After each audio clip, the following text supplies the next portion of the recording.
Welcome back to the Boneyard podcast, everybody. This is your host, Jared Shaffel, along with my good friend, Artemis Brower. We're coming to you this week with episode 217. 217. Artemis. 1-7. It's a big day. Yes, it is. Yes, it is. I mean, NFL trade deadline. NFL trade deadline. That's the most important thing. The first college football playoff poll came out today. That's the second most important thing. That's Maction started today. Oh, I didn't even know that. I didn't know that. Yeah. I thought it already started. Yeah, but this is like the first Tuesday Maction. Oh, okay. Look, man, if you're sickos like us, you're obsessed with some action. So and then some other stuff. The Hurricanes won. So honestly, a big day. Just a big day. Big day. Yeah. No. This time is not to think about anything else that's going on right now. This time is to talk about East Carolina and all the great things that are happening at East Carolina University. So if you're listening, if you're watching live, whatever, we hope you enjoy it and enjoy this timeline cleanse as we're kind of calling it. Artie, how are we doing, my friend? We're doing good. We're doing good, man. A little tired just off the road, but you know how it goes. We're excited to be here, and yeah, we're good. We're good, brother. Good. I'm glad to hear it. All right, Artie, do you have a 17 for me? I do have a 17.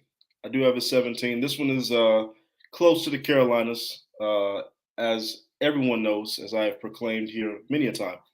Big Bears fan, huge Bears fan. Obviously, Bears. That's my team. That's my squad. The Bears. But I did also grow up rooting for the Carolina Panthers. All right, that is a secondary team. I'm not gonna lie to you. If there was a second NFL team that I rooted for, it'd be the Panthers. It would be. And this guy was the catalyst before the Cam Newtons.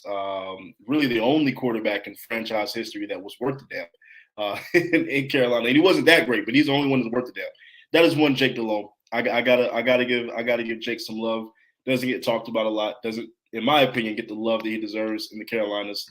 Led the Panthers to Super Bowl, I think 37 back in 2003. If it wasn't for the greatness of Adam Vinatieri, Carolina would have won that Super Bowl in 2003 against the Patriots. I personally think they were the better team with Muhsin Muhammad and Steve Smith and Julius Peppers, and they had that Carolina team was a squad. They had a freaking squad. I'll say that was the first Super Bowl I remember watching. The 03 Super Bowl? That 03 Super Bowl. Yeah. Was that the Super Bowl with Janet Jackson? Yes, it was. That was the Janet Jackson halftime. Yep. Yep. JT and JJ. So that definitely, that halftime, that game, that really like opened the door to NFL for me for the rest of my life. And I'm sure it did, Artie. I'm sure you were glued to the TV after that. It's a shame Carolina didn't get it done that night because they had a squad. Honestly, I mean that team was literally at least 3 Hall of Famers on there. But my 17 for the week, Jake Delhomme, the second greatest quarterback in Panthers history. So shout out to him. First Cam Newton. Oh yeah, no, it's Cam. It's Cam. Feel that. All right, my 17. I'm going to keep it in the Carolinas, Artie. This one's chalk. I'll admit it. This one's chalk. This guy should be in the Hockey Hall of Fame. Carolina Hurricanes legend, current Carolina Hurricanes head coach, Rod Brind'Amour. War number 17. It's one of the only numbers that are in the rafters right now. There's 3, about to be 4 coming in January, but 17 is one of the 3 retired numbers in the franchise. And really, there's a secret retired number, even though it's not really so secret. Gordie Howe's number 9 is also retired, but Rod Brind'Amour, I mean, the guy, I believe 2-time Selke, and this is off the dome, 2-time Selke Award winner, over 1,000 games played, I believe had over 1,000 points in the NHL. One of the first true two-way forwards that was just a shutdown guy on defense, and then could also get it done putting the puck in the net, or at least getting a bunch of assists. He wasn't gonna wow you with a 40-goal season or really a 35-goal season, which back in his day that wasn't really as big of a thing, right? Because he played in an era where there's a lot more clutching and grabbing. Now that would be called penalties. You would have more penalty time, but he's just a great. And now the fact that he's one of the, I believe, top 5 longest tenured coaches in the NHL, and he's taken the Hurricanes from being a bottom feeder team, and honestly has had teams that have overperformed consistently. And I believe this is his 6th or 7th year as the head coach. It's impressive. This guy should be in the Hall of Fame. It's crazy that he's not. This weekend is Hall of Fame weekend in hockey. Rod Brindamore deserves to be in the Hockey Hall of Fame. And if not as a player, he's going to get there as a builder as well. So it's going to be insane because you're going to have a guy that could possibly be looking at 2 possible ways to get into the Hall of Fame. They need to put him in. That's my 17 for the day. All right. Already lots going on. We're getting into that time of year where everything's happening and everything's happening very quickly. What we're gonna do is we're gonna look around East Carolina athletics, talk about some of the sports that are going on, the Olympic sports that are going on, and then we're gonna break down ECU versus Florida Atlantic this Thursday night. A little less than 48 hours from now, we will be inside Dowdy-Ficklin Stadium and getting blackout in the Boneyard. What is it? Blackout the Boneyard or I can't remember what the marketing thing is, but somebody's gonna be blackout. Yeah, no, a lot of people are gonna be blackout. Lots of people are gonna be blackout. All right, Artie, let's go around ECU athletics. All right. First up, ECU soccer. We had on Kylie Alvarez and Sydney Schnell last week on the podcast. What an incredible match ECU had with UNC Charlotte yesterday. Went to OT, golden goal situation. Get through the first period of overtime, and you're like, okay, we got 10 more minutes. Then we're looking at PKs. Yeah, and honestly, I didn't get to watch the full time. I watched a good portion of the extra time, and I'll say UNC Charlotte had me worried there at the end of the first overtime period, and then ECU just took it to them at in the second period of extra time. And so Erica Roberts was the one. She notches her first goal as a Pirate, transferred from Florida, just about an hour north of of her hometown in Florida. Being able to get the win and solidify that win for ECU to move them into the next round against USF. I believe that game's tomorrow. Artie, I mean, you saw the video. Take me through what you thought and what you saw from that play. I mean, just a great player stepping up and doing great things, right? I mean, that's just, you need it. You got to have it in that moment. All hands on deck. All hands on deck, stepping up, doing what you got to do, making a play when it matters most. Like, that is what it takes to get it done. I mean, look, they alluded to it, right? How it's been a team all season that, you know, when the going gets rough, they come together, they find a way, they scratch out a win, they do what they have to do to grind it out. And seeing that, to me, was a culmination of the entire season for these women. USF is not going to be any slouch. I mean, looking at their record, 12-4, they're good. They're the number 2 seed for a reason. But just to get to the semifinals, just for this team to kind of be where they are in the position that they are, just for them to get some notoriety, much deserved clout, much deserved, love and support. Continue to go out there and support these girls because they are doing the damn thing. They're absolutely killing it. So. Yeah, and I do want to make a correction. I said the game was tomorrow. The game is at 4:00 against South Florida on Thursday. So we got an extra day of rest. I texted Sydney and Kylie, and they were really hype, so hype after the game, as they should be, as they should be. And I was like, I don't know, just seeing it. Like, I'll be honest, I don't know much about soccer. I don't watch much soccer. I will say I do enjoy women's soccer more than men's soccer for whatever reason. But that game, that ending just was perfect. And sitting on my couch working, I about jumped through the ceiling when that ball went in. I don't know. It's exciting. Watch these girls. Support them. They deserve it. They deserve it. And this is a big time game on Thursday. ECU versus USF. The 3 seed going up against the 2 seed. Artie, talk to me about volleyball. It is volleyball, man. 6-game winning streak for volleyball, sitting at 16-6, 9-3 in the conference. These girls just refuse to lose, man. Just absolutely refuse to lose. 1 game back, first place in the American Athletic Conference standings. Knocking on the door once again of a magical finish. And they've got some games coming up this Friday, this Sunday. This Friday's against Tulsa. Sunday's against USF. But, 6-game winning streak on a roll. They are absolutely killing it and in position to really kind of not just knock on the door, but walk away with a conference championship if they keep it up. So how are your feelings on ECU volleyball? Izzy, the whole crew, Fran, all these women going forward? Yeah, Izzy texted me yesterday already and was like, just listen to the podcast. Absolutely loved it. The girls loved it. So excited to hear that.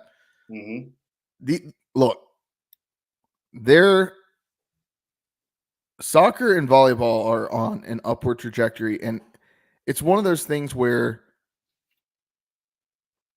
don't let ECU get hot in other sports, because it's just a matter of time until we're back on top in football. We got to hire a coach first, but it's just a matter of time. It's contagious, right? Like when all these winning is contagious. Well, yeah, you see all these other programs like, okay, we got to get our act right. Like, it's contagious. And I can't remember which of the girls we talked to last week was talking about it, but the support from other athletes, it is monumental for them, and it helps them build that momentum going into that tougher competition in conference play and in the conference tournament, especially. And it's just doing your job, right? I say this all the time about do your job, and ECU being a place where, hey, if you come here, you can win. Mm-hmm. It's very nice to see that all the hard work that these girls put in is coming to fruition, right? Like everything that they've been striving for, and they've been on the come up for the last year or two, right? And yeah. ECU soccer, same thing. ECU volleyball, same thing. Women's basketball, same thing. We need men's basketball. People forget men's basketball had the best season that they've had last year in American Conference play. So, you got it. Like, yes, absolutely. Basketball's, it doesn't feel like it, but it's right here on us. Like, it has started, which is crazy. But yes, the women's and the men's basketball team, like, please support these programs. We have not seen these programs this good, even though they're still not where we would want them to be. You still got to show out and support, because they're like, it's levels to it. It's a trajectory. So you gotta take the time to go out and support these teams, because they absolutely need it. They're not going to be able to win and succeed without that. For sure. And want to call out this Friday night, volleyball takes on Tulsa at home in Minges at 6 p.m. On Sunday, USF, who I believe is the number 1 team in the conference right now, comes into Greenville for the Painted Gold night. It's the last game of the regular season, so got to finish strong. Got to finish strong. Artie, we talked a little bit about basketball. Basketball got off to a hot start last night with a win over North Carolina Wesleyan, look, it's North Carolina Wesleyan, but ECU scored the most points they've ever scored in a half, with 65 first half points. Yeah. RJ Felton, he's been named to a mini preseason list as a top player, including first team All-American, All-American Athletic Conference, I should say. There's a difference between first team All-American Athletic Conference and first team All-American. But there's excitement. It feels like every year it's a completely new team, and we could probably do a whole episode on ECU basketball and all the new additions. But how are we feeling going into the season? Just progress. That's all I ask. Progress, right? All I ask is a consistent level of competition, competing in the games that you should be competing in, beating the opponents that you should be beating, like NC Wesley, and beating them soundly, right? Like it's not even really a game, right? And I just want to see progress. I'm not asking for a conference championship. I'm not asking for an NCAA appearance. I'm realistic. I understand, but I am asking for competitiveness. I am asking to be above 500. I do want, like, that's if you were asking me what is a goal for ECU basketball this season, I just want to be above 500. Above 500. Like, I want to finish the season above 500, and then now I'm getting excited. We've had years past, like the last 2 or 3 years. I feel like we started 4-0, 5-0, 6-0 because we're beating up on these out of conference teams at North Carolina, Salt Lake. Like you don't know who these people are. Talk to me once we get into conference play. We actually play some actual teams, and then we can see what the competition is really like. Yeah, the Pirates were picked to finish ninth in the American Athletic Conference preseason poll. Artie, next game's this Saturday, 4:00. You get to paint it purple. ECU versus Coastal Carolina. ECU's 5-3 all time versus Coastal, but they haven't played since 2011. And then Tuesday, ECU versus Mount Olive. That's military appreciation game. That will be the first meeting. I feel like we've played Mount Olive. Maybe I feel like I thought we had, but I guess not. Maybe that was the women's. I'm not sure. But speaking of the women's, Artie. Yes. They were picked to finish 6th in the American Athletic Conference. They start play tomorrow night with a game against Charleston Southern. It's Pitt County School Staff Appreciation. So if you work for Pitt County Schools, get out there. ECU is 3-0 all-time versus Charleston Southern, having last played, I guess, last year. That wasn't the game where we damn near scored 120, was it? I can't even remember. I'm not going to lie to you. I think that was William and Mary. We damn near beat them by 100. It was honestly pretty impressive. But yeah, Kim McNeil got this team back right. There's still a lot of momentum in that program and in that team. So yeah, support your Pirates, y'all. Support them. Support your Pirates. And I am very, very excited for this women's basketball season, just because I feel like Kim McNeil, she's kind of got this program kind of where she wants it to be her vision, her staff, her players, her philosophy, her culture. And I'm kind of, expecting to finish 6th, kind of middle of the pack. I think we can definitely push the needle to be a top 3, top 4 program in the American. So I'm excited to see how this women's basketball team finishes. Let's go. But Artie, all that to be said, support your Pirates. Get out there. Cheer them on. ECU's trying to make a run in soccer, trying to make a run in volleyball. And then going to basketball, it seems, like you said, like we get off to these hot starts and then we just absolutely drop a no-brainer. Yeah, but even we always feels like, at least in on the men's side of things, we always drop one game to like a school that ECU should beat. True. Right? I'm thinking like who do we lose to? Was it like Hampton or Howard? ECU was like double-digit favorite in that game, and then ended up getting waxed. There's games like that every year, it feels like, and ECU needs to figure out how to win those games that they should, and then also win a couple games that they're the underdog in. All right, Artemis. Talk to me. ECU coming off of bye week, still sitting at 4-4 on the season, 2-2 in conference play. This Saturday night, or no, excuse me, this Thursday night. Thursday. Man, this Thursday night, blackout in the Boneyard.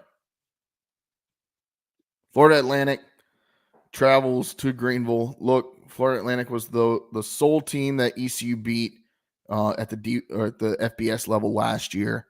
Coming in, I mean, put up 485 yards of total offense, but allowed South Florida to rack up 319 rushing yards and 525 altogether. Yep. Florida Atlantic's 2-6 on the season, 0-4 in conference play. We're gonna bring in Robbie LaStella, FAU athletics beat reporter for Bleacher Brother, FAU Owl's Nest. So welcome to the Boneyard podcast, Robbie. How's it going?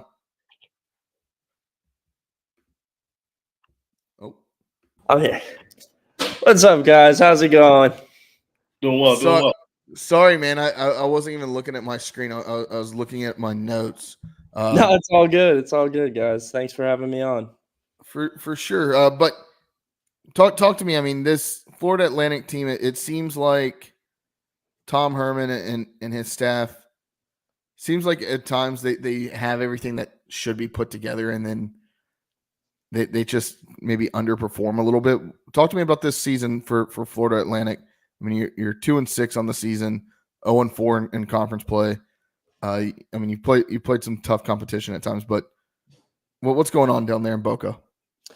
Yeah, you pretty much hit it kind of right on the head. I mean, we hear it from them after, especially these last 3 losses, 3 in a row, where they've against North Texas they led with 4 minutes left. Against UTSA, they led into the fourth quarter, and against USF last week, they led in the third quarter. And it's just been kind of disheartening collapses towards the end. And Herman really hasn't had any answers as to what really is causing the collapses late. And it's kind of I imagine it's frustrating for him. It's frustrating for the fan base a little bit. And it just kind of seems like they just haven't figured out a way to win the close ones yet. And it to me, it's something that once you figure out the recipe to success type of thing, how to overcome adversity, you kind of can build on that from there, but they just haven't been able to do that yet. And it's been a variety of different problems. I mean, offensively in the beginning, there was some struggles with the pass game. It wasn't clicking. Now, in the past 2 out of the 3 weeks, they've thrown for over 300 yards.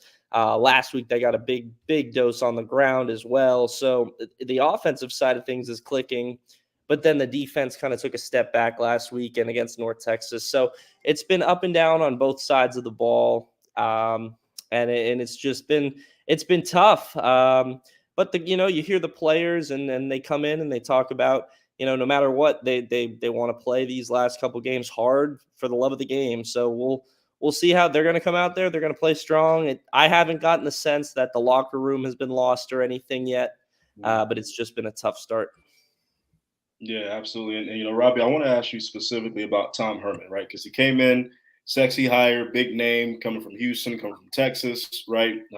And he's been there a few years now. It hasn't really gone the way that probably FAU staff, alumni, fans thought it might be going. What do you think ultimately has gone wrong with the Tom Herman tenure, and do you think he can turn it around and get it right? I do think there is still another year for him to definitely try to figure out the recipe to success. It's kind of been tough to pinpoint really what the issue is. I mean, year one, the roster was bare bones. It wasn't really his guys. And that's something, you acknowledge and you say coming into this year, they rebuilt this roster pretty significantly. But right out off the rip, you lose. I believe they lost 2 out of their 3 starting receivers, and then a couple weeks later they lose number 3. So that definitely hurt the offense right away. And in terms of the defense, it's just I don't know necessarily what hasn't been clicking there, but it hasn't clicked yet this season either. And it's just tough. It just hasn't clicked. That's really they haven't found a way to put it all together. And it's I can't pinpoint a reason as to it's not the quarterback, it's not the running back, it's not like one specific. It's just different things haven't clicked, and it kind of goes back to my at least my idea. They haven't figured out how to win, and they just have to figure out how to win those games, the close ones, the conference games that really matter. They went in, they did it last year against USF, that got the fan base fired up, but then this year they lose that one, and it's like the regional battles. I saw, with East Carolina, you lose to Charlotte. That I saw the East Carolina fans weren't happy about that one. It's the same thing with FAU. You don't like to lose to the in-state rival. It's just never good. So not good to lose that one this year, but I do think, the positives for the future is there's a really strong high school recruiting class coming in. They're doing really well. Their mantra is the Tri-County takeover. A ton of talent down here in Florida trying to get them to stay home, and they're pretty successful, at least in this upcoming class, at getting some talent in here. But they have to find a way to get it to click. And after next year, if there's no progress, success isn't too crazy at FAU. They just want to make a bowl game, really get go somewhere, get the fans on a travel trip, all that good stuff. So that's really, that was the goal this year. It's going to take a lot to potentially do that, but next year, really, it's kind of do or die for Herman, in my opinion. But still, time to figure things out, and some positives in a high school recruiting class as well. Yeah, for sure. And I want to talk about this offense. I know you talked about some of the struggles on offense. It seems like you can't get both rushing and passing going at times. But I mean, just looking at this, I mean, Cam Fancher, if that name sounds familiar to ECU fans, he was the quarterback last year at Marshall, transfers to Florida Atlantic. Talk to me about how that's gone. And the time he's been down there in Boca. Yeah, it definitely started off a bit slow. I mean, not in terms of him running. Him running has been electric, and that has really been the highlight probably of the offense to this point. But the passing side of his game in the beginning, it definitely took some time for him to click with the receivers, especially because the guys, as I mentioned, E.J. Horton, B.J. Alexander, who were set to be his 2 outside wide receivers, they went down with season-ending injuries in training camp. So that hurt, and then they lost the slot guy in Joe Young as well. I believe it was week 3 or 4. Omari Hayes has stepped up and become the go-to guy in the slot for him. And that connection, when he's been out there, he missed the UTSA game, Omari did, and then Cam's numbers went down. But against North Texas and against USF, he passed for over 300 yards. He was connecting with different guys, but really Hayes was shining as that go-to guy. So it's been clicking more in the pass game as of recently, but it hasn't been enough to push them to that victory. Against USF, I believe in the first half they had 5 possessions where they scored or at least attempted to score. I think they missed 2 field goals in the first half, but in the second half they only had one touchdown drive. That was it. So it just fell off, and it's nothing really changed. USF pressure got home a little bit, but in terms of the statistics, the offensive line had a good game against USF. So, but at other times, the offensive line hasn't played as well. So it's been up and down. It hasn't just been Cam's fault. There definitely has been some issues, in terms of getting his guys involved at wide receiver and the offense, as I mentioned, the offensive line, but it has been the Cam and the offense as a whole has been trending up the past couple of weeks, which is a positive sign. But they're running out of time for it to be anything substantial. Yeah, absolutely. I did want to share his stats from last year's game real quick. Cam Fancher, 15 of 28 passing, 178 yards. Also, he had a net 30 rushing yards, 63 gain, 33 loss. Mm-hmm. So, but didn't take, honestly, lost 33 yards, but didn't take a single sack in the game, which is absolutely crazy. But all in all, him and Rasheen Ali last year, those were two guys I was really ready not to see again, but here we are. Do you think? Do you think? And I don't know if you've had a chance to talk to him this week. Do you think? I mean, considering he's played at ECU before, do you think that has any help like for him mentally?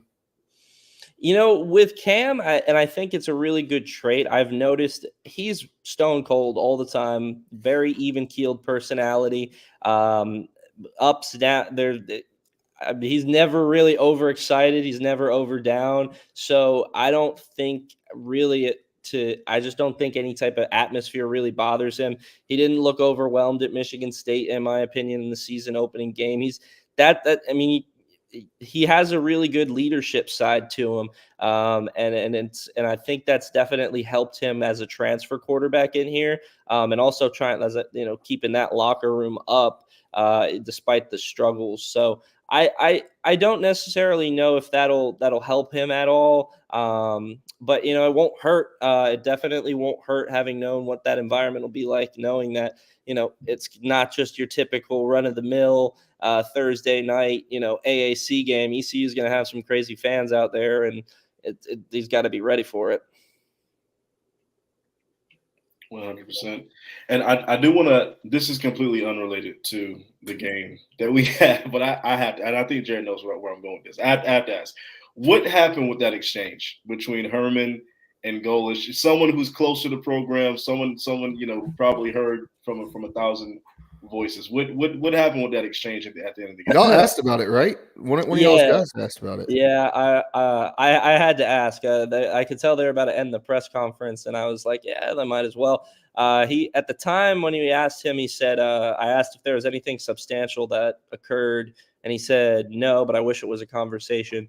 And so he came out and talked about it in the press conference this week. Herman did, and it just kind of sounds like it's a bit weird. I mean, they didn't really know each other coming into this rivalry. They definitely, Golish denied that they crossed paths in recruiting. That's false. They might not be competing directly, 1 and 2, but they're definitely in contact with similar guys. So that's definitely part of it. It just seems like FAU last year in that game at the end, they did an onside kick up. I think at that time they were up 56-14 already. So I mean, that's fucked, dude. Yeah, that's messed up. So they did that last year, and it was a beat down. I don't remember it. I don't think they chewed clock or anything like that. I think it was just consistent. Going all for it, and USF didn't really do that as much in this game. They went for 2 up big, but they kneeled out. They ran the clock, and I don't know. Herman took exception to him not shaking his hand. He talked about Herman in the press conference this week said, if you slap my hand, I'm gonna we need to talk about it or something along those lines. So he's Texas guy. He's fired up. He played or he was involved in that rivalry. Texas, Oklahoma, Oklahoma State, Texas Tech, all those rivalries that Texas has with those schools. He was involved with it. He was involved with Michigan, Ohio State. So he knows the power of a rivalry. And to his credit, I mean, I don't know if he's trying to turn this into a rivalry, but definitely, I mean, there's people talking about a FAU USF rivalry who I probably, if I went through their Twitter, they've never tweeted about FAU before in their life. So they're definitely doing some national media drawing to it. I think it's a whole lot of nothing. I think it was a funny TV moment. Like I caught Trent Dilfer with John Summerall at the end of that UAB Tulane game a couple weeks ago. Some of those post-game interactions are just kind of goofy. Yeah. And so it is. I don't really think there's too much in it. There was one a couple years ago, Mike Houston and Luke Fickell when Luke was at Cincinnati, and that led to probably one of our best interactions ever on social media when we had Pat McAfee in our mentions. Was absolutely I should have that framed and put on my wall. But those are it's part of college football, right? Somebody's gonna get pissed off. Like I'm of the belief that, hey, you go out there and you put offense on defense, and if your defense can't stop me, then that's your problem. Yeah, you gotta go there and stop it. I guess that. Now that it's gone both ways, I don't know.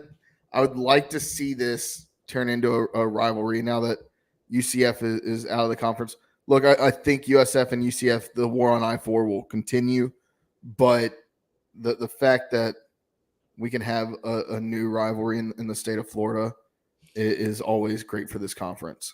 It seems like the players are invested in it too. A lot of these guys played against each other in high school. They're at least similar high schools. So I think, the personality of Herman is I'm a fan of it. But it's a personality where if you're not winning, it can come back to bite you a little bit. Now let me ask you. I mean, Tom Herman just in his second season at the helm at Florida Atlantic. Is there any worry that his seat might be getting a little warm, or do you think he has a pretty long leash? I definitely think he gets a year 3. It would be pretty tough to fire a guy after 2 years. This is his first year with his roster, and I mean, there's not much progress going on, which isn't a good thing. You want to see progress, but it's a crazy world of college football right now, in my opinion. You have to give coaches some amount of time, whether that's 3 years, 4 years, 5 6 is getting a stretch. You guys get, I don't think it would get that long. Down I'm glad you thought that though, Robbie. You caught me. just because FAU hasn't had success since Lane Kiffin left, they want to get back to having some consistency in football. Basketball has done a lot for the school as a whole, and I feel like the school is aware that football success is 10 times the magnitude of what you can get out of basketball. I don't know the football equivalent of a Final Four that you'd have to make the college football playoff. So it's kind of tough, but it's important for them to definitely start winning next year, because then the seat gets red hot. And what I do potentially, there could be, if the season doesn't finish in a extremely positive way, I could see some staff moves coming this offseason. Just looking at Herman's track record, he did that in year 2 at Texas. I think he fired both coordinators, which I doubt he would do here. But position coaches, maybe something to try to shake things up a little bit and do something to try to push to next season being successful. Because odds are, I don't believe FAU's won 4 games in a row since Lane Kiffin was here in 2019. So the odds they do it are tough statistically. Could they rally and do it? Maybe. I don't know, but that's, they just gotta find something to hang their hat on positively, and hopefully they can find something to build on heading into next season. But to answer your question, no, I don't think the seat's that hot this season. For sure. And I wanted to kind of transition a little bit. The ECU's offense kind of broke out in their last game against Temple. It seems like FAU's been giving up quite a bit of points and quite a bit of yards at times this season. What's going on defense, and what's something that ECU's offense needs to look out for from Florida Atlantic? Well, last week there was definitely some injuries going on. Jaden Williams and Day Hill, who were 2 of the better veterans in that secondary, they were out. They had a true freshman corner that had some positive snaps, but did not have some positive snaps as well. Allowed Archie to get a couple first downs. But that's the pass game. In terms of the run game, just against USF specifically, in the second half, they just bulldozed the D-line. That was the only way really to put it. They weren't getting any push, and USF ended up having less than 100 yards at halftime and finished with over 300, which I said this. I don't know if I said this anywhere, but I was thinking it. Rajee Harris is more talented than any. No offense to Naquan Wright, Teron Battle, or Teron Keith, but he's much more talented in my opinion than what USF was putting out at running back, and that's no knock again against the USF guys, but Rajee's really talented, and I think he could cause some serious problems for the FAU defense if they don't bounce back. Now, at times this season they have been solid against the run, and at times this season they've been solid against the pass. I believe they're still top 25 in forced turnovers this season as well. So there's been positives, but at times there's been negatives. And as of last week, the injuries in the pass game hurt, but it was just a collapse in the second half. And Herman didn't have any answers as to really what happened other than they just didn't execute. And I see that, at one point, I believe it was after the UTSA game, he mentioned on a key third down, one of his guys was in zone when the rest of the team was in man, and it led up a first down. So there's been little things like that turn a whole play and a whole drive sour. So it's just been inconsistencies.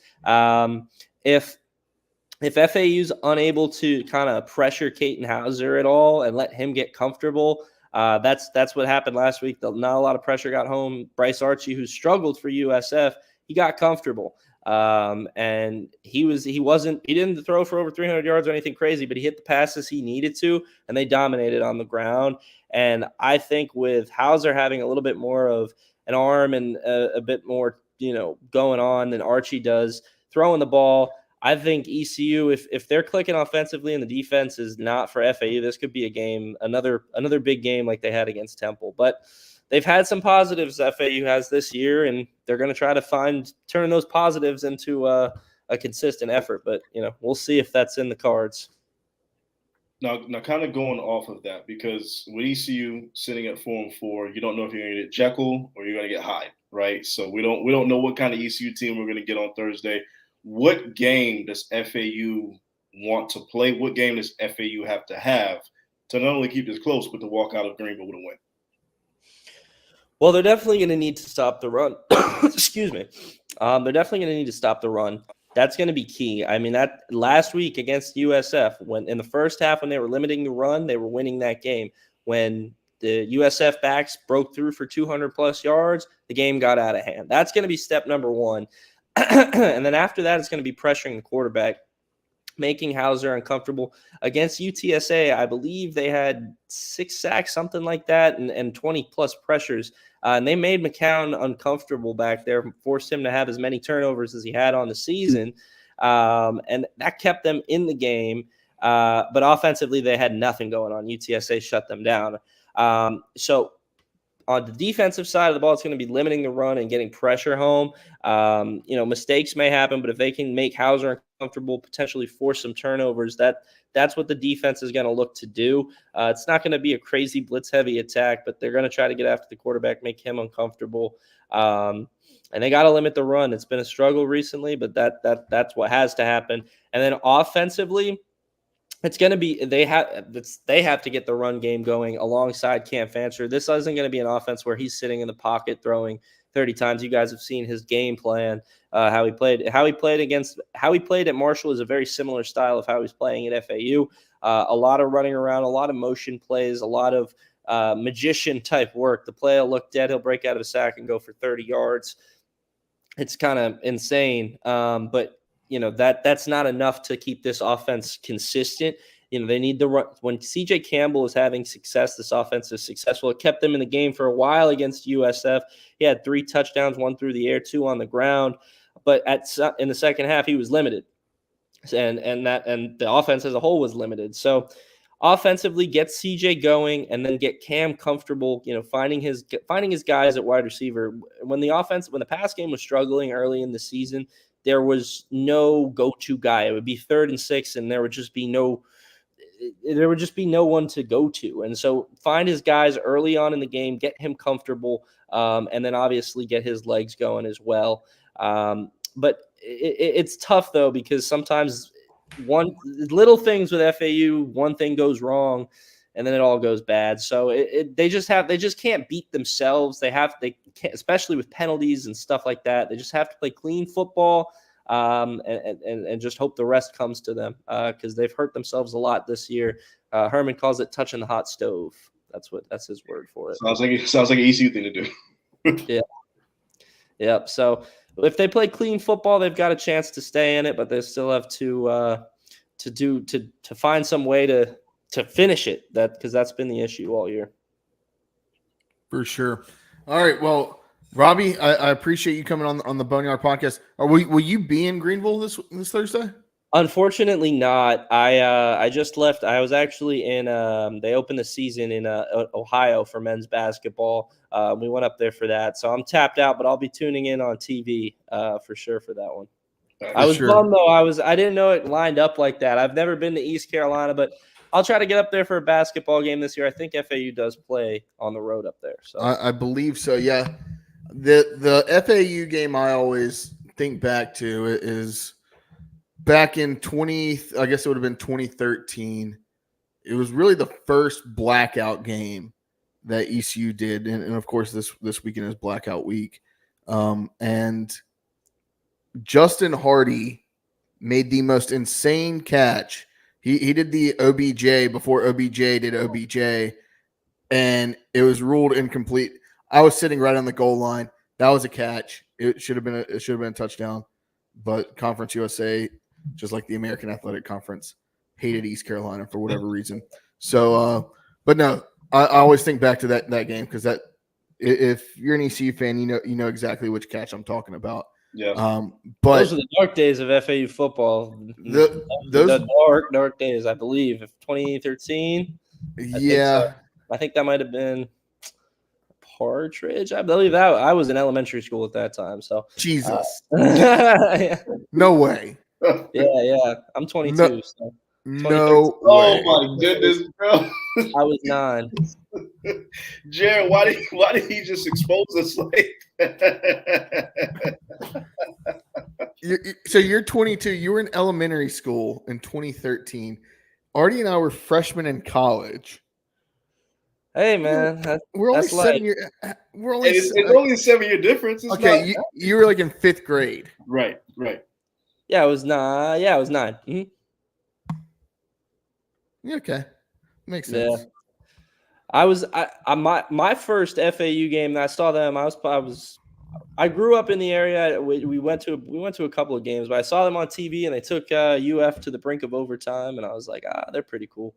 That was the local hometown team. I graduated from here in the spring, and started working up for FAU Owl's Nest up right after I graduated. So now, let me ask you, because I feel like we talked about it quite a bit last year when we talked about Florida Atlantic, but the fan turnout, it feels like much like a bunch of the schools in Florida. I'm thinking South Florida and to a lesser extent UCF.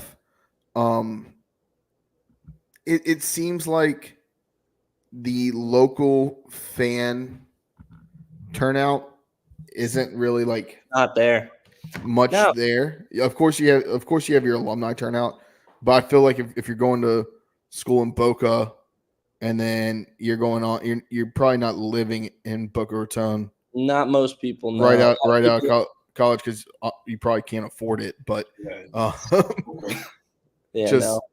it's definitely the basketball. With anything in South Florida, win and they will come. When the Dolphins suck, no one goes. Look at Miami. Yeah. When the Marlins are horrible, no one ever goes to those games. Right. They need to move that team to Charlotte or Raleigh. I'm just saying. They need to do something with it. But all the same thing. When the Canes are bad, when they were bad, no one goes to the games. Even they're good right now, and there's still a lot of open season. What are you gonna say? Sorry to cut you off. I've talked to Artie, and I also want to hear your opinion on this, being that you're more local than we are. I've talked to Artie about this. I've had a long conversation about him. Look, everybody talks about Miami fans, the Canes. look, Miami fans are not like normal college football fans. The University of Miami football fans are like NFL fans because they're all like Oh, they're grown folks. Yeah, they're like I They're don't not feel like college kids, the they're not student body young really adults. cares about Yeah, it. they're 30s, 40s, 50s. Like, yeah. Whereas you look at like a Florida State or a Florida or even a UCF, like the students turn out. Mm-hmm. But Miami, it's not the case.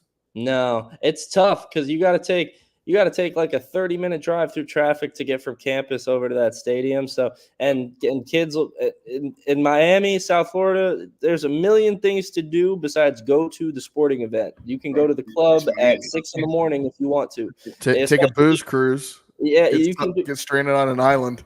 You can do. Yeah, there's a lot to do in Miami, and it's the same. It's the same problem with FAU. I mean, a lot of times the student tailgates are crazy. They have these big tents in the fraternities. They bring DJs and it's a party in the parking lot. I did it for a couple of years, and but at times people don't go to the game because there's other things to do. The game starts at 7 o'clock. That's perfect time to pregame, get in the car, and go to Fort Lauderdale. So it's like it's tough. I did in my 4 years. I experienced, I think, 2 sellouts, and both of them were against Florida teams, FIU and UCF. So it's very tough. They do when they have really good attendance is when they do community-based stuff. And I mean, good attendance is 25,000, 25,000, something like that is when they can bring in, they just advertise through the community, whether it's something with like, family day or, bring in all the kids from the middle schools, whatever it is. And I feel like that's how they have to go about trying to build a local fan base. You have to go out and get these people. They're not coming. They're not coming to you. You have to go out, and the marketing crew does a great job, especially with basketball. But that's also helped because they win a lot. So it's like, at least they did over the past few years. We'll see what happens this season, but it's tough. It's tough to build something without consistent winning. They had it going there for Lane Kiffin, but even then attendance wasn't great. So it's tough. Excuse me. All good. I'm getting over an illness a little bit, but yeah, it's definitely tough to build. It's not as I went to a Rice game. I will say it's not as bad as Rice. That was a tough one. Not much is as bad as Rice. But it's definitely something that hopefully over the next 5 to 10 years is something that builds itself up. I mean, FAU is really a relatively young university, so there's time, but it's right now it's sometimes a tough situation. For sure. Well, Robbie, go ahead and tell people where they can follow you and engage with your content. Yeah, for sure. You can check us out at FAU Owls Nest on Twitter. There's underscores in between FAU Owls and Nest. And then my personal Twitter is rlastella Report. We just did a podcast on the basketball game. If you're interested in FAU hoops at all, we got some games against ECU this year. Coach Schwartz seems to have this squad up and running. Felton's a really good guard, so looking forward to those games for sure. Awesome. Well, Robbie, we'll talk to you again sometime soon. Thanks for joining us on the podcast. Yeah, thanks for having me on, and enjoy the game this weekend, guys. Absolutely. Yep. Best of luck. All right. Take care. Once again, that was Robbie Lasella from FAU Owls Nest. Artie, how are we feeling going into this weekend or this Thursday night? Yeah, man. This is a we talked about it last week, right? To get to bowl eligibility, it starts now because obviously your last 2 games of the season are a little tough, right? I think the last 2 is Navy and North Texas, if I'm correct. So really, if you're going to get to bowl eligibility, you've got to put it in high gear in the next 2 weeks. It starts with FAU, a team that honestly, as much turmoil as ECU has had, it's disappointing if you lose to FAU at home. It is. They're 2-6. You can't lose to FAU at home, and it's a disappointing loss if you lose to FAU at home. No matter look, and FAU's going to play its stuff. I don't expect us to go out and blow out FAU, not in the slightest. I think they are going to play us tough, but it starts this week. I feel good. I feel optimistic. I absolutely think we can get to 5-4, which getting over 500 feels like we haven't been over 500 in 15 years. So I feel very optimistic about it. Yeah, I would agree. And then I'll say this about the remaining 4 games on ECU's schedule. Look, I mean, Navy doesn't seem like the world beaters that they seemed earlier in the year. A rejuvenated ECU team on the day after Thanksgiving might be able to sneak out of that with a win over a team that was looking to win the conference, right? And playing Army already definitely helps with that game too. So good point. And then North Texas, I mean, doesn't seem like they play much defense. That game just might turn into a shootout. It could, but we're not beating North Texas in a shootout. I don't want that to be a shootout. Who knows? ECU's usually good for one random ass win. I mean, look at the win against Florida Atlantic last year. But all right, Artie, do you have a walk the plank? Oh man, do I have a walk the plank this week? I feel like I did, and I forgot. I absolutely forgot what mine will be. I don't have one this week. Not much was going on in sports this week. You got Joel Embiid getting suspended for shoving a reporter. Oh no, that reporter deserved that. Is that the one that talked about his family? Yeah, he talked about his son and his brother, his dead brother. No, don't do that. Yeah, that's a reverse walk the plank. Joel Embiid, you're good. That reporter, I don't know whoever you are, you can walk the damn plank. I'm trying to think anything else going on. I can't really think of anything. Josh, do you have anything? What's going on in the racing world? Martinsville this weekend, right? Or was that last weekend? And walk the plank to NASCAR once again. Just announced today. There it is. Penalties to the number 3, Austin Dillon, the number 1, Ross Chastain, and the number 23, Bubba Wallace. They were all trying to work on team orders to help their manufacturer get another car into the playoffs. For Toyota, their only car, well, the main car for Joe Gibbs into the playoffs in the Final Four. So we continue to hate NASCAR, and we continue to wish that we had another outlet for stock car racing, because this is getting ridiculous. So Josh, are you a Toyota fan, right? I am a generally Toyota fan, yes. Let me ask you, when have you ever seen a Toyota Camry do 200 miles an hour? You know, Toyota TRD performance. Look, I drive a Toyota. I'm just giving you shit. TRD performance is there. The issue is just, man, that yeah, it was a lot of tomfoolery in those last 10 laps. A lot of tomfoolery. I'm trying to think. I feel like I had something else. I think I have something else, actually. Hold on 1 second. Let me make sure I got this. Talk to us. You got something. Oh, yeah. Navy athletics. That was going to be mine. I'll take it. Go ahead. That was the softest piece of shit I've seen in a long time, and it's coming from the United States Naval Academy. Look, so Navy loses to Rice after a bunch of rain delays, and they lose to Rice. And I don't have the score right in front of me, but I'm pretty sure that they honestly got beat.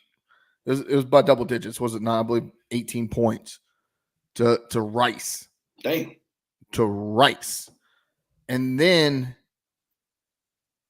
Navy, the Navy football account, they tweeted out a couple things, but the one that really stood out was, do not tweet at us about your parlays or your gambling. That's an instant block. We don't care. And that's just soft.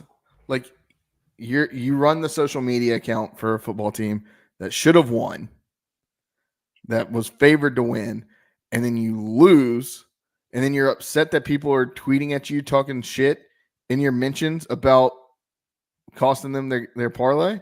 I mean, in the world of sports today, that just comes with the territory. Yeah, like turn off your replies like everybody else in the government. Turn off your replies. You keep it moving. Turn off your replies and silence the majority. No, that it's bullshit. Like, look, love Navy. Thank you to the Navy, but whoever's running that Navy football account, you can walk the damn plank because I don't give a damn. I will tweet at you about my parlay if you bust it. That I'm gonna tweet about you.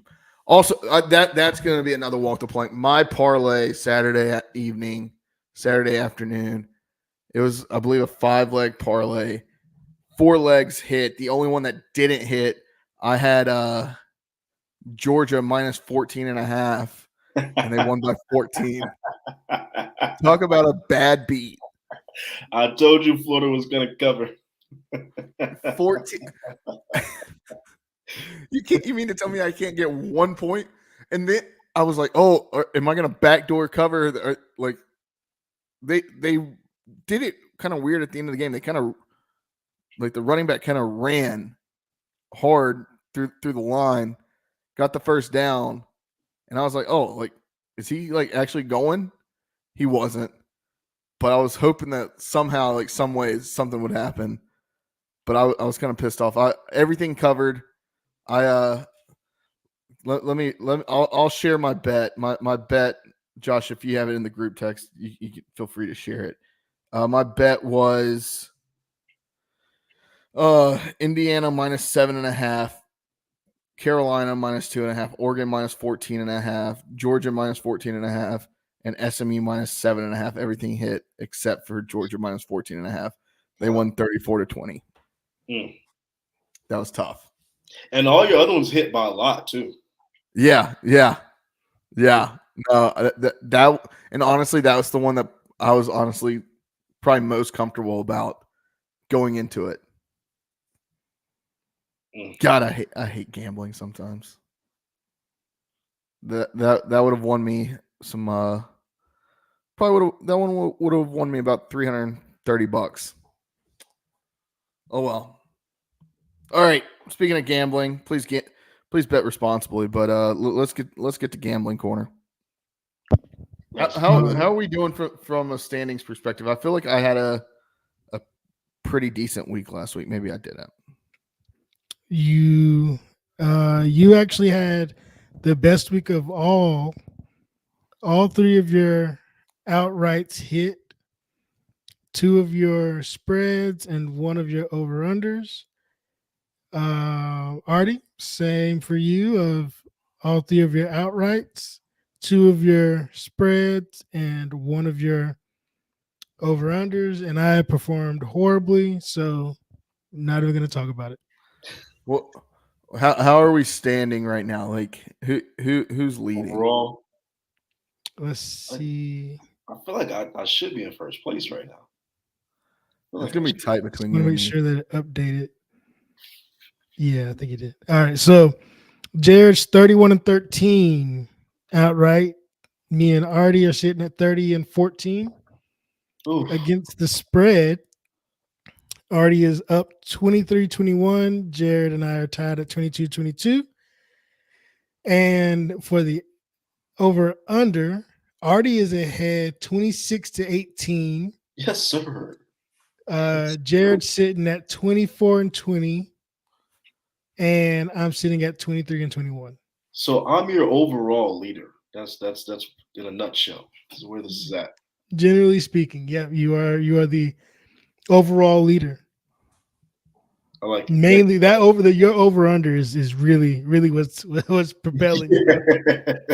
Yeah, I mean that's basically you're basically 3 up on me overall.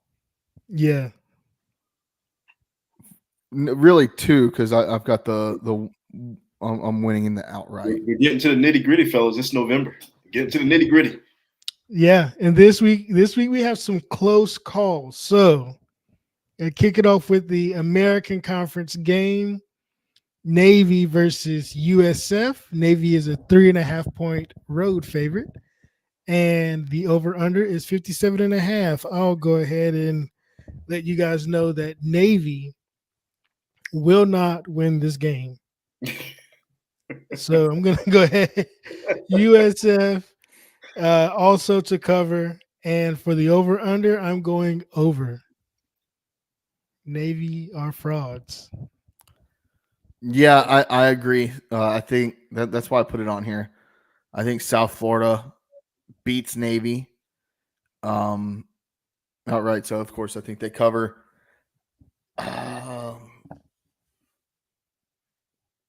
I'll say, yeah, I'll take the over on this one as well.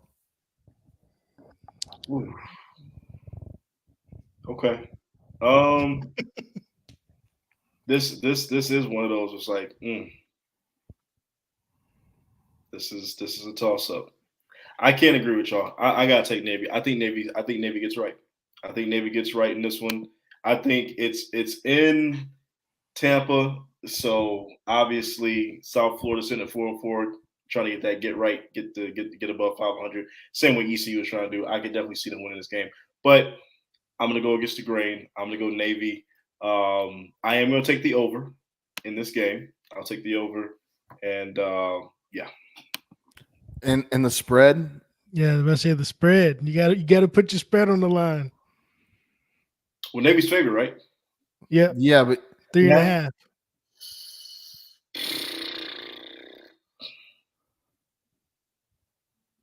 I'm gonna say South Florida covers. I'm gonna say South Florida covers. I'm gonna say it's one of those. I'm gonna say it's down to the wire. Field goal. Wow. Hey, we all have those kind of games, right? Ballsy. For our regional game this week, we have number 11 on the road at the number 14 LSU Tigers. Alabama at LSU. LSU is a 2.5-point home dog, and the over-under is 58.5. Artie, what are you taking on this one? Man, I'm a big fan of this game. I love Alabama LSU. Even like I've always loved Alabama LSU, especially when it's in Baton Rouge under the lights in Death Valley. Like that's an atmosphere I want to get to before I die. I want to see LSU in Death Valley against like an Alabama at home.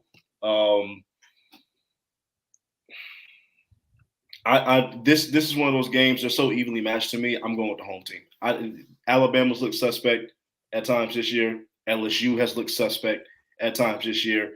This to me is a game where the momentum of the crowd, Death Valley at night, the voodoo, that's going to carry LSU to a win to me. So I'm taking LSU. I am going to take the over. There's going to be points scored in this game, and I think LSU covers. Okay. So LSU covers as well. 2.5 isn't a big line to me. So yeah, I think LSU covers. I mean, they're if they win outright, they cover, right? So, I'm gonna agree. I've said it. Alabama looks fraudulent. I talked to I can't remember who I was talking to recently, but I said, look, there's a lot of good teams in college football this year, but I don't think there's one great team in college football, and especially in the SEC, it feels like there's a lot of very good football being played, but are some of these teams maybe overrated? I think Alabama might be, and that's crazy to say, right? Alabama being overrated. Look, Alabama moved up 3 spots in the poll, the AP poll this week after having a bye week.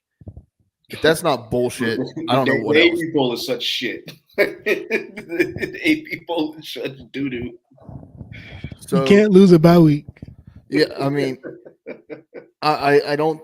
You can't lose a bye week, but I also don't know that you can win a bye week, right? So I don't know how you move up 3 spots on a bye. You're doing nothing. Unless your name is Ohio State, Alabama, Oregon, and maybe Texas.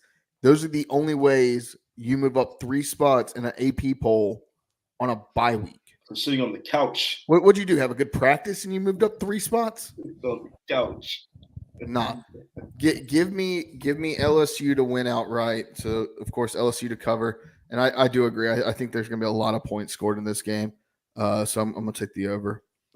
All right, and I'm gonna have to go.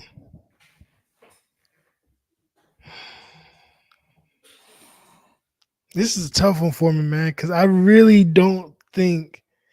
Okay, I'm gonna have to go Alabama. Alabama to win. Alabama to cover because I don't think there's much there, but I do think that it's the over. I just think Caleb DeBoer gets those guys fired up, just like they were against Georgia. So, Okay. all right. Our national game of the week, number 21, Colorado, who still has a very much a real path to the playoff this season. Yes, they do. And Texas Tech, who could very well upset all of those plans. Colorado is a 3.5-point road dog at Texas Tech with the over-under sitting at 62.5. Jared, what do you think about this one? Look, I don't think Colorado should be ranked 20th in the country. They haven't really played anybody, and in the games that they have played somebody, they haven't won any of those games. I mean, their best win is what maybe against UCF, a win over. I mean, honestly, after that, you could maybe say that their best win is over North Dakota State, a 5-point victory in week 1, right? I still don't think that Colorado, like I'm not sold on Colorado, and this is nothing against Dion or any of that. You're sitting at 6-2 with this schedule and this like record. If you're a team in the American and you have the same record, you're probably not even receiving votes for whatever reason. Look, the Big 12, I think has BYU lost yet? No. The Big 12 goes through Provo in my opinion. Texas Tech a week off beating Iowa State at home. Colorado coming in. I'm still not sold on Colorado.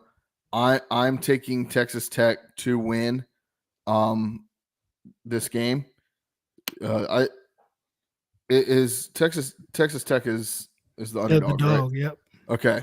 At first I thought you said they were the favorite. And then I feel like nobody's really playing defense anywhere between these two teams. I'm taking Texas Tech I'm taking the over. All right. Artie, what you got on this one? Yeah, these are two pretty decent teams. I mean, Texas Tech can still make a Big 12 conference championship. Colorado can still make a Big 12 conference championship. 6-3 against 6-2. I mean, these are two teams that nobody really is paying attention to, but like they actually could ruin somebody's season and be a dark horse kind of for a playoff spot. Texas Tech is weird though. I mean, they lost to Baylor, which is a team that Colorado's already beat. They lost to TCU, but then they come off an Iowa State victory. So it's like this is a weird Texas Tech team. They can lose to you, but then they can also beat you. Colorado's the same way. The over for sure. It's 62.5. Take the over for sure. There's going to be a lot of points scored in this game. I think I'm on the Dion train. Maybe I'm ignorant. Maybe I'm foolish. I think I'm on the Dion, Travis Hunter, and Shador train right now. I think that they go into Lubbock and pull off a narrow victory. I do think Colorado will cover. And I think this is going to be a shootout, close game. And it's going to be one of those Colorado might be down by 10 points with 6 minutes left, and all of a sudden you look up and they're winning. So I got Colorado for some reason. I think they're going to win this game. And I believe Colorado will also win, cover the spread and the over, mainly because right now, if you look at Texas Tech, I mean, lost to TCU. Yeah, you got a ranked win by 1 point over Iowa State, but now you got the letdown game. So yeah, I think it's pretty easy to go Colorado here. That over under out. I said over. I'm going to go under 62.5. I'm going to go under. Yeah. Both these offenses can score. A 35-30 game is like a very reasonable game. It is, but so is a 28-22 or 30-22. That's true. I'm looking at the Texas Tech scores, and I mean, Colorado hasn't really put up a 1,000 points either. So Okay. I respect it. I think Texas Tech now, wins this last game by a game. touchdown. What'd you say? I think Texas Tech wins by at least a touchdown.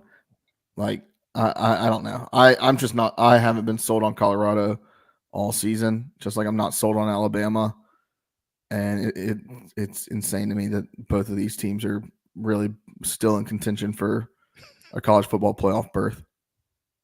And ECU is not.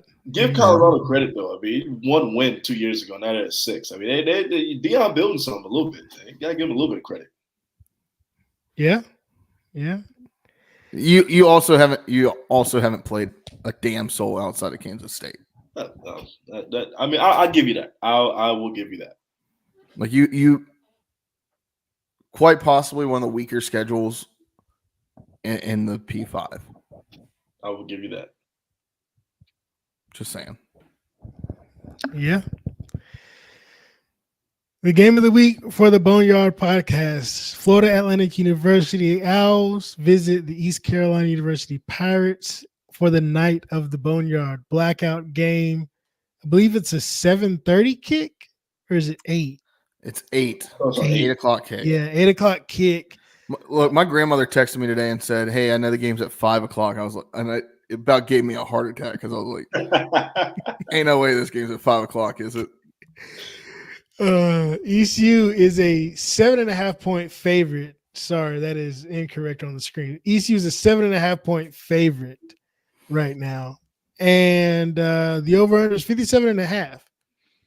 I'm going to go ECU to win, ECU to cover, and the over. I think ECU continues with the offensive production. I think there's a few new wrinkles in this week that we have not seen and that might surprise some people. But ECU, and the over. Okay. Who wants to take it next? I'll go ahead and take it. I actually agree with everything you said except for one thing. I do think ECU is going to get right with the offense. I think they're going to continue that trend, especially against the FAU defense that hasn't looked really that good all season. I think they get right. So obviously ECU to win, ECU to cover. However, I'm taking the under because I think our defense will also get right in this game. I don't see FAU scoring more than 17 points. I think this is somewhere like a 30-17 ball game. Because we got our defense got to get right, man. They've looked suspect for the last 5 weeks. I need some get back. Yeah, I agree with that. I think that the defense does improve, but I'm not fully sold that this FAU defense is any better than Temple's defense, and ECU would have hit the over against Temple by themselves last game. So I'm going to take ECU to win, ECU against the spread, and I'm going to take the over. I'm not saying that ECU is going to hit the over by themselves, but what is it, 57.5? Mm-hmm. I could very well see ECU putting up 40 points again this Thursday night. Love to see it. Would love for that to happen. Not be opposed whatsoever. Make it worth my Thursday, please. Yeah. Get out there. College Football Campus Tour is going to be there. One of the biggest social media accounts on college football Twitter is going to be there. So maybe you'll see him. Are we the only game Thursday night? Is there any other? No. App State Coastal Carolina is also Thursday night. Oh, okay. But honestly, two pretty decent games, all things considering. I mean,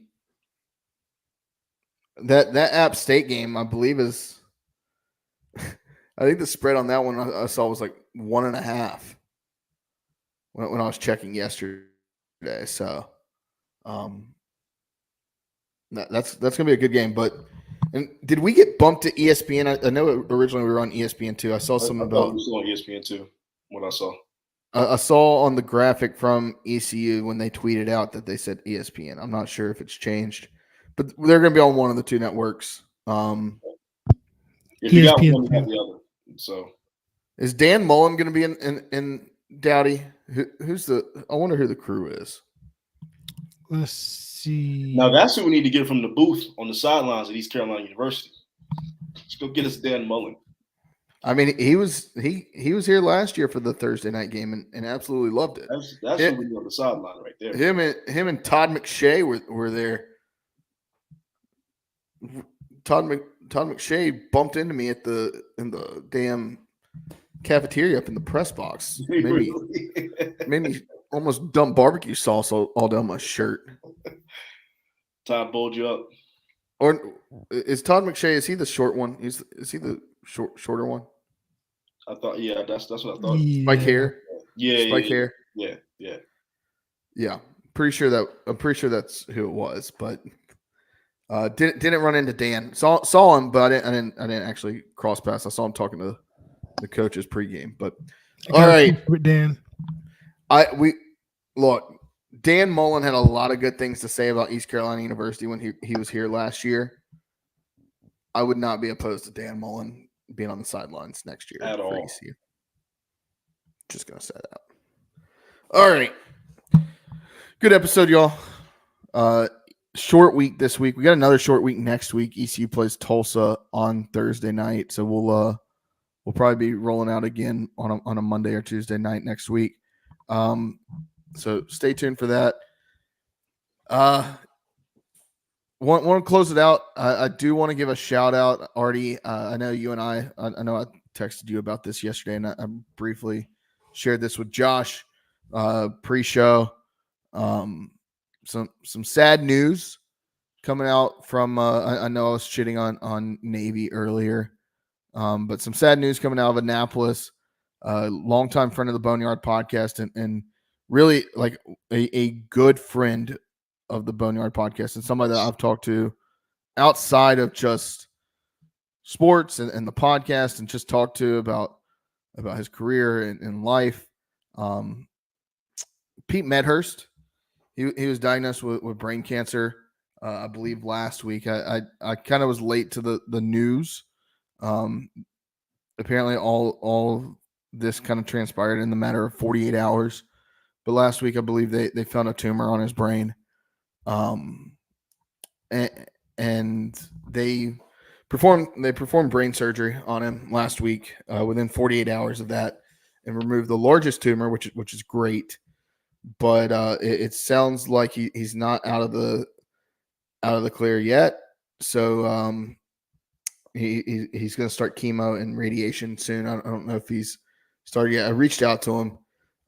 Obviously, I don't expect him to answer my text or answer my message. He's got a bigger things to worry about. Pete, we're thinking about you, buddy. We're thinking about your family. Praying for y'all. If you listen to the podcast, which I don't know why you would, but if you do, know we're thinking about you. And don't hesitate to reach out if there's anything we can do for you, buddy. Yeah, I mean, Artie, anything you want to share about Pete? Yeah, no, I mean, like you said, long time friend of the podcast, and we are absolutely praying that the recovery is not going to be easy. Obviously, we know that cancer is something that hits all of our families, and we know how hard that can be.